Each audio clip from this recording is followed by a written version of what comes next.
This is your Solana Daily Debrief. It's 25th of April. There's plenty in this one. There's a new game that's come out, and I'm very excited for this one. Crypto markets are a little bit choppy, but I'll explain a reason why. And then as per usual, plenty more stuff is being shipped and actionables at the end. So let's dive in. This is CoinGecko right here.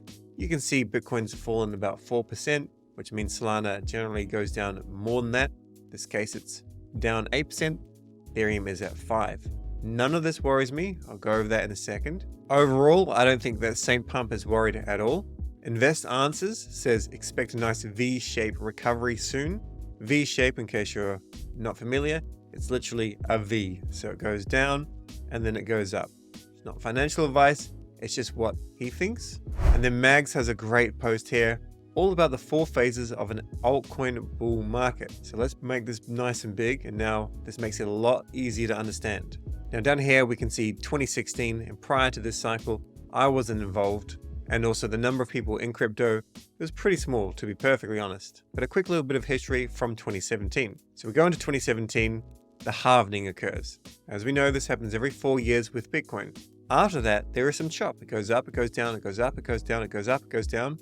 And then, bam, up only. It just goes up, up, up.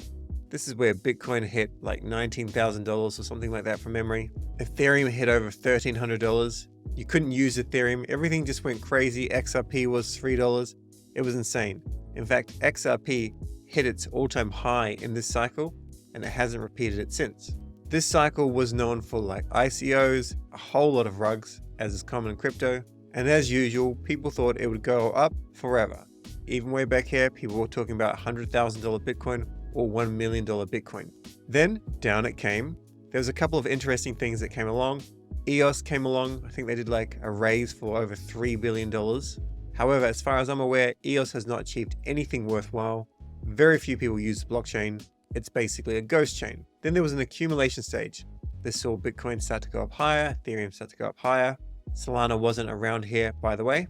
And people in the know thought this would flatten out.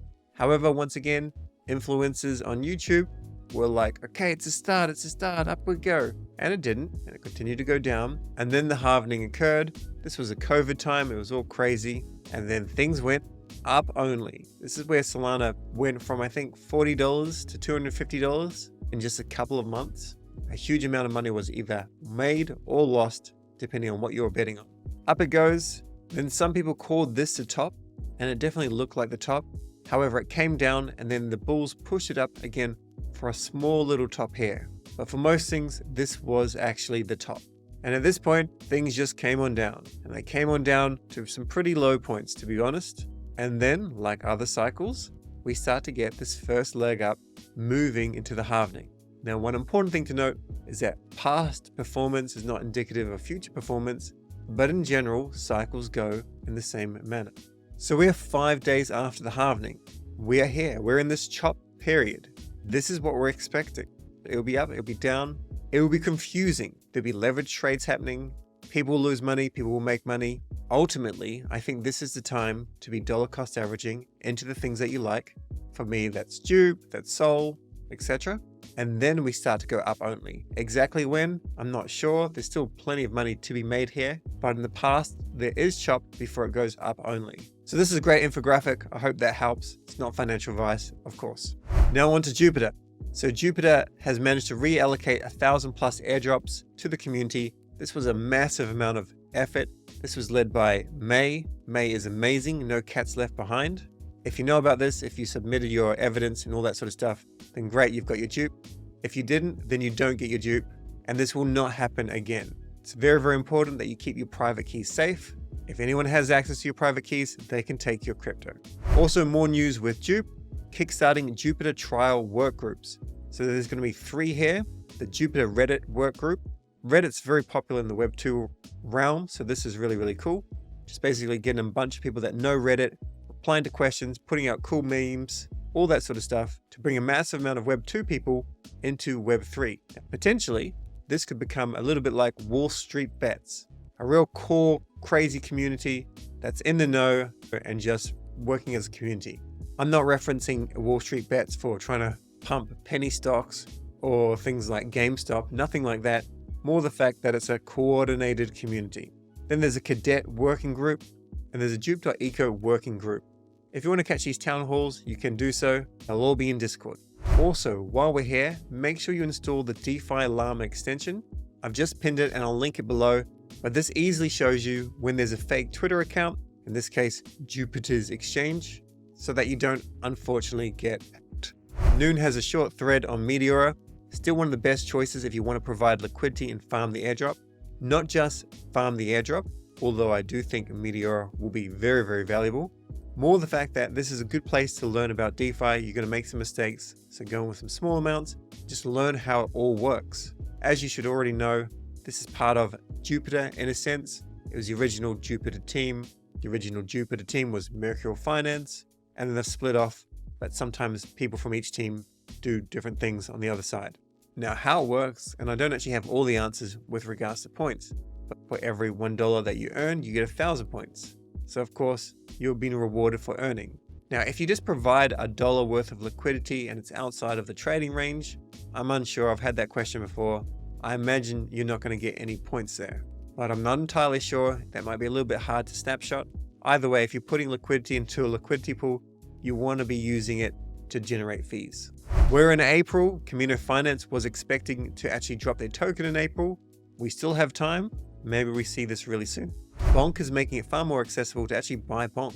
So starting today, you can use Kato Money, and users in over 150 plus countries can instantly buy Bonk to their wallet and off-ramp back to their bank in one click using Kato Money. Now a little bit of news from Magic Eden and a take from CWH. Everyone complained about Magic Eden and jumping to conclusions. This hopefully silences some of the haters, very impressed with how they're handling it all. So a quick update on our Diamond Rewards program. Long story short, if you're doing wash trading, you may not earn diamonds. Now the crazy thing about this is, it doesn't really matter. Magic Eden is earning fees. This is how markets work. If there's value to be extracted, then value will be extracted. This happened with Blur. Blur was farmed 4 points. This is on Ethereum. And we've also seen a massive drop in usage with Tensor, which ultimately means that people were using Tensor to farm points as well.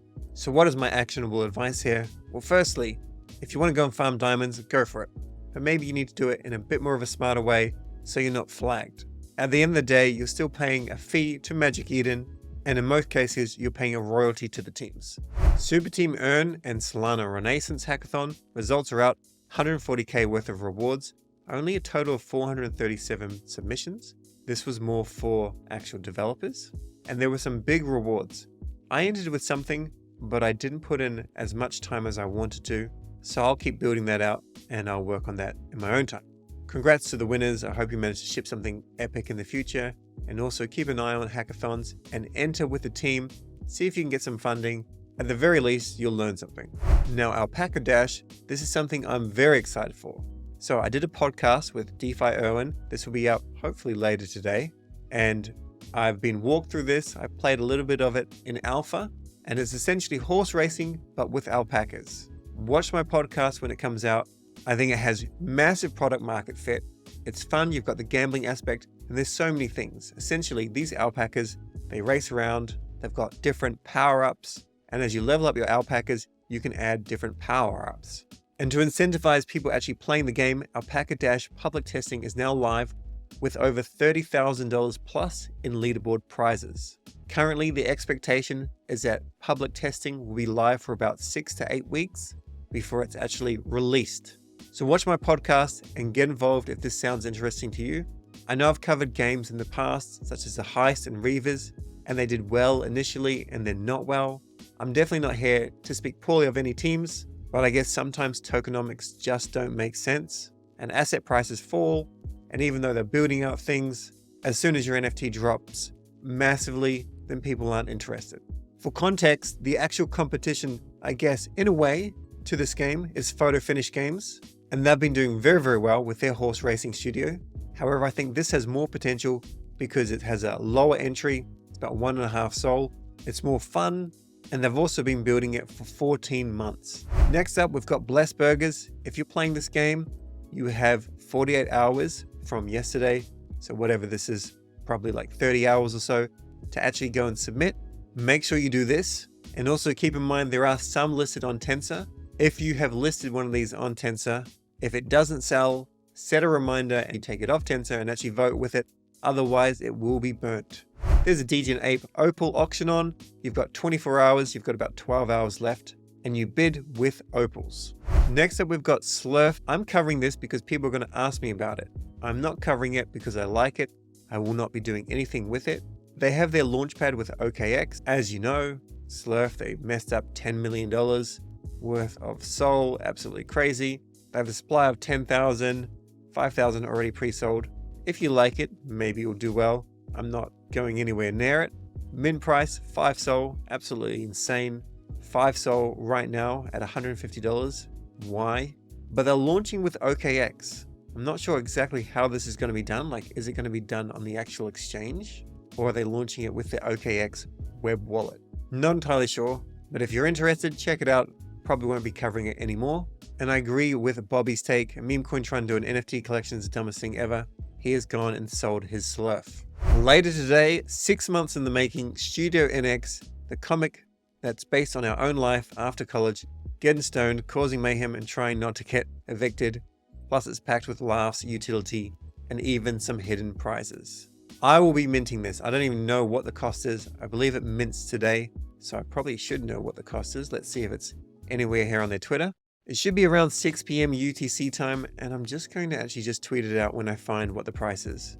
Either way, in my opinion, this is a part of Solana history, and I'll definitely be getting involved. Next up, we have a message from ionet. This listing on Whales Market is not officially supported by ionet. The Whales Market team has chosen to list IO without notifying or coordinating with the ionet team.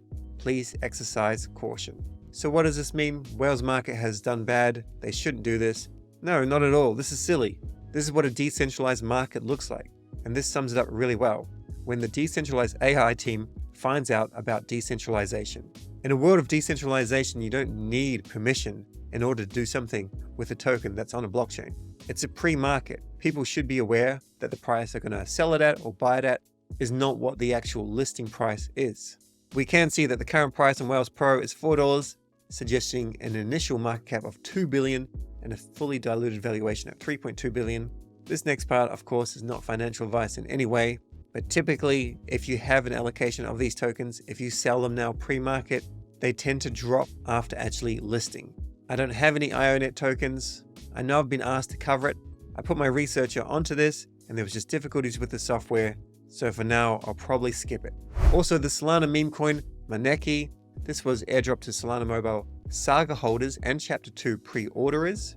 It's currently worth over $100. Like, I didn't even realize it was actually on the Saga. It's on the Saga. $221 is currently what it's worth. I don't know anything about the project. I'm just going to go and sell it, to be honest. If you don't have a Saga, then of course you're missing out, but you can still pre-order a Saga 2. However, I'm not sure when you'll actually be airdropped the token into your wallet, which says you've pre-ordered it. They normally do this in batches. I'll see if I can pop into Discord so I can update you tomorrow. But the point I made months ago is that just pre-ordering one of these would probably qualify you for a decent number of airdrops. The pre-order cost was like $450, and I think you've almost made it back. Now onto the actionables. Mint the D-Reader StudioNX comic today. I'll update the price in the comments as soon as I find it and tweet it out. Join Alpaca Dash and their public testing. You can wait for my video to come out. Should be coming out today. Definitely watch that podcast. I'm actually pretty generally excited for this. At the same time, if the floor price goes from 1.5 to like 5 Sol on an Alpaca, maybe let it cool off a little bit first. But personally, I don't think that's going to happen. Blessed Burgers Round 2 is now live. Get in there. Remember to DCA your Sol on Jup and stake your Sol with validator.com. And if you haven't already done so, go and pre-order a Solana Mobile 2. My referral link is below. I definitely appreciate you checking it out. Thanks for watching. Remember to subscribe with notifications on and try and catch these videos every day so you get all the alpha and it's just like a big story on what's happening in Solana. Catch you in the next video.